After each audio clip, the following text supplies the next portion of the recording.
মধ্যপ্রাচ্যে আবারও উত্তেজনা চরম আকার ধারণ করেছে। ইরান ও ইসরায়েলের মধ্যে চলমান সংঘাত নতুন করে তীব্র হয়ে উঠেছে বলে বিভিন্ন আন্তর্জাতিক গণমাধ্যমে খবর প্রকাশ করা হয়েছে। ইরানের পক্ষ থেকে দাবি করা হয়েছে তারা ইসরায়েলের রাজধানী তেল আবিব সহ বিভিন্ন গুরুত্বপূর্ণ শহরে ক্ষেপণাস্ত্র হামলা চালিয়ে গেছে। তবে এই দাবির অনেক তথ্য এখনো স্বাধীনভাবে যাচাই করা সম্ভব হয়নি। ইসরায়েলি সংবাদ মাধ্যম দ্য টাইমস অব ইসরায়েল জানায়, স্থানীয় সময় গভীর রাতে ইসরায়েলের দক্ষিণাঞ্চল সহ বিভিন্ন এলাকায় সাইরেন বেজে ওঠে। নিরাপত্তা নির্দেশনা অনুযায়ী বাসিন্দাদের দ্রুত বাংকারে আশ্রয় নিতে বলা হয়। কিছু এলাকায় আতঙ্ক ছড়িয়ে পড়ে এবং মানুষকে রাস্তায় দৌড়াতে দেখা যায় বলে প্রতিবেদনে উল্লেখ করা হয়। ইরানের রাষ্ট্রীয় গণমাধ্যম দাবি করেছে, হামলায় তারা দূরপাল্লার ব্যালিস্টিক ক্ষেপণাস্ত্র ব্যবহার করেছে এবং কিছু ক্ষেত্রে হাইপারসোনিক প্রযুক্তির অস্ত্র ব্যবহৃত হয়েছে। তবে এসব অস্ত্র ব্যবহারের বিষয়ে আন্তর্জাতিক কোনো নিরপেক্ষ সংস্থা এখনো নিশ্চিত করেনি।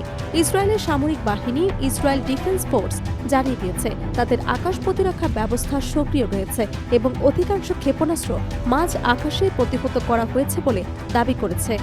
এদিকে পারস্য উপসাগর অঞ্চলেও উত্তেজনা ছড়িয়ে পড়েছে। ইরানের ইসলামিক রেভলিউশনারি গার্ড কর্পস দাবি করেছে তারা মার্কিন নৌবাহিনীর যুদ্ধজাহাজ ইউএসএস আব্রাহাম লিঙ্কনকে লক্ষ্য করে ক্ষেপণাস্ত্র নিক্ষেপ করেছে। তবে মার্কিন কর্মকর্তারা এই দাবি অস্বীকার করে বলেছেন জাহাজটি অক্ষত রয়েছে এবং স্বাভাবিক কার্যক্রম চালিয়ে যাচ্ছে। কাতার ভিত্তিক সংবাদ মাধ্যম আল জাজিরাকে দেয়া এক সাক্ষাৎকারে একজন মার্কিন কর্মকর্তা বলেন, ইরানের হামলা লক্ষ্যভ্রষ্ট হয়েছে, কোনো ক্ষতি হয়নি। সংঘাতের প্রভাব শুধু ইরান ও ইসরায়েলের মধ্যেই সীমাবদ্ধ থাকেনি। Qatar, Bahrain, Jordan, Oman, Kuwait, Saudi আরব এবং সংযুক্ত আরব আমিরাতের বিভিন্ন সামরিক ঘাঁটি ও বিমানবন্দরে নিরাপত্তা জোরদার করা হয়েছে। কিছু আন্তর্জাতিক সূত্রে দাবি করা হয়েছে কয়েকটি স্থাপনায় ক্ষয়ক্ষতির খবর পাওয়া গেছে, যদিও সংশ্লিষ্ট দেশগুলো আনুষ্ঠানিকভাবে সব তথ্য নিশ্চিত করেনি। ইসরায়েলের তেল আবিব, হাইফা এবং জেরুজালেম শহরে বিস্ফোরণের শব্দ শোনা গেছে বলে স্থানীয় গণমাধ্যম জানিয়েছেন। তবে কতগুলো ক্ষেপণাস্ত্র আঘাত হয়েছে এবং কতগুলো প্রতিহত করা হয়েছে সেই বিষয়ে এখনও স্পষ্ট তথ্য পাওয়া যায়নি। আইডিএফ জানিয়েছে তারা দেশের আকাশসীমা সুরক্ষিত রাখতে সব ধরনের প্রতিরক্ষা ব্যবস্থা প্রস্তুত রেখেছে। অন্যদিকে ইরানের পক্ষ থেকে বলা হয়েছে তাদের একটি সামরিক স্থাপনায় ইসরায়েল হামলা চালালে কয়েকজন সেনা নিহত হন।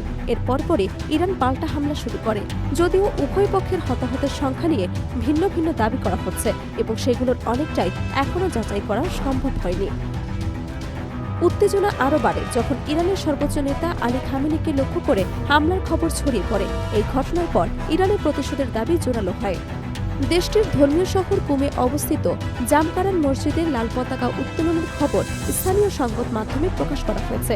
ইরানে এই প্রতীককে সাধারণত প্রতিশোধের সংকেত হিসেবে দেখা হয়। আন্তর্জাতিক বিশ্লেষকরা বলছেন, পরিস্থিতি দ্রুত নিয়ন্ত্রণে না এলে পুরো মধ্যপ্রাচ্য বড় ধরনের যুদ্ধে জড়িয়ে পড়তে পারে।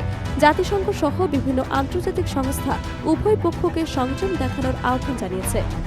বর্তমান পরিস্থিতিতে বিশ্ব বাজারেও প্রভাব পড়তে শুরু করেছে।